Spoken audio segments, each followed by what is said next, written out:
Hi there. So this video is going to be about how to read different types of scales. In order to do this, you need to understand the difference between two different words that we often use interchangeably, which is wrong. So the first word I want to consider is precision.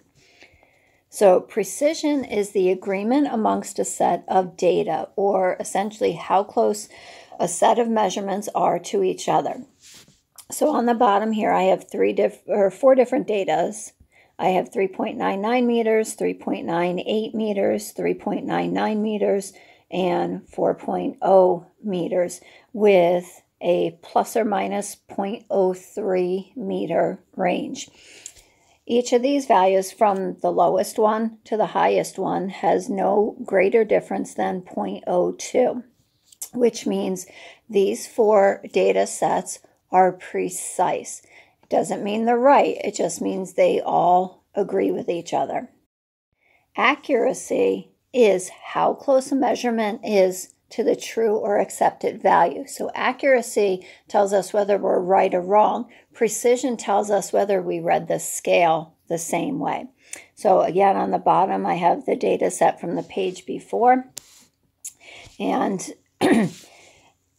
we already established that they are precise. Now, if the correct answer was supposed to be 3.99 meters, this data set would also be accurate.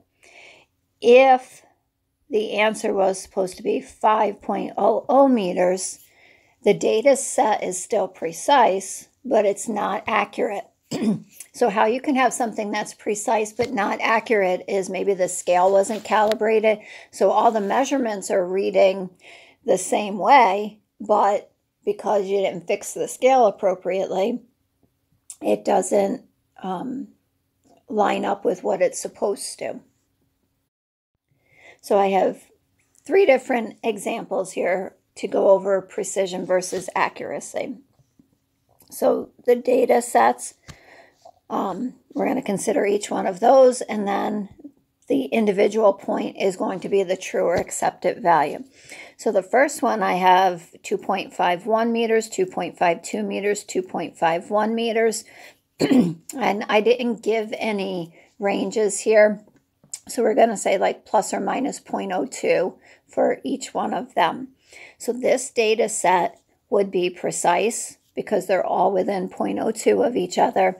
And it's also accurate because the furthest data set is only 0.02 away from the true or accepted response.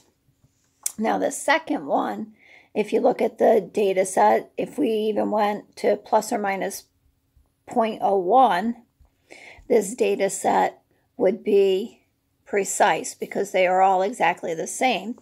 However, if the true answer was supposed to be 5 grams, the set is not accurate.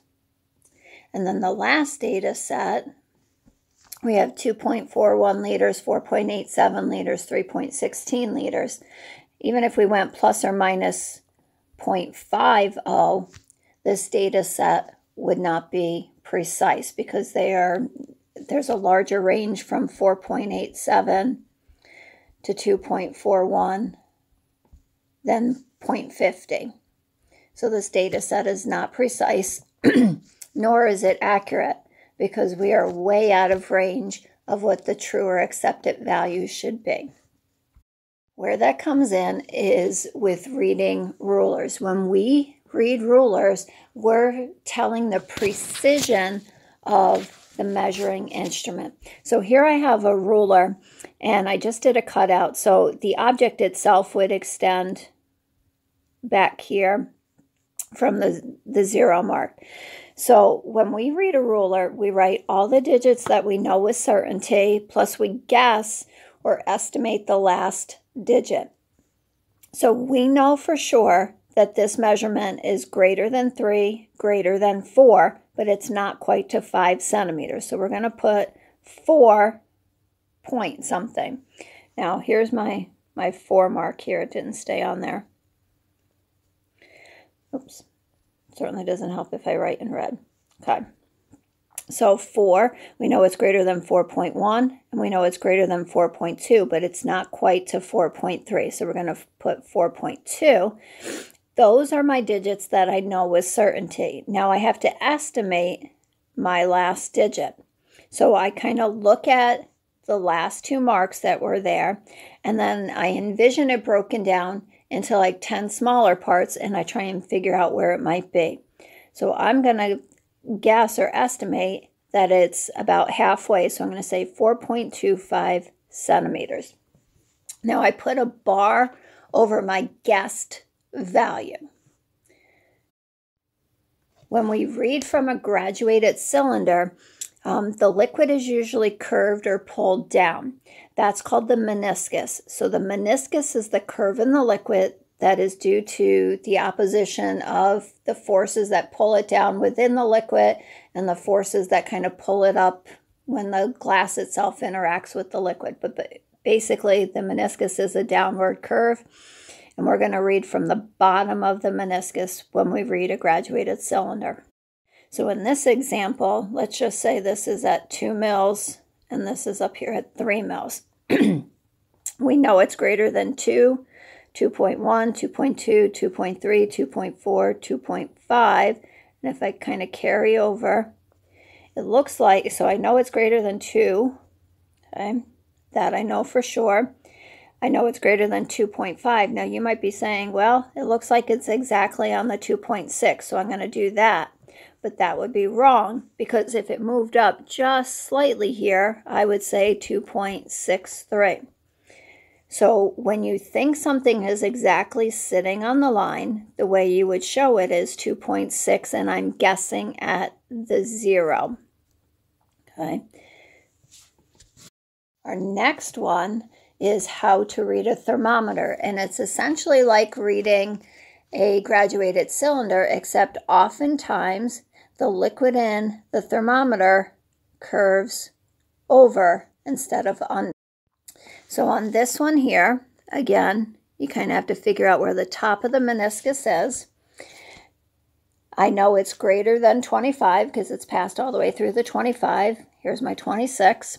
So I know it's 26 point, and then you have to figure out what the increments are. So 25, 1, 2, 3, 4, 5. So these are in tenths. So I know it's greater than 26.0, but not quite to 26.1. So my next number is going to be O, and then I'm going to guess, and I'm going to say I think it's about 8 there.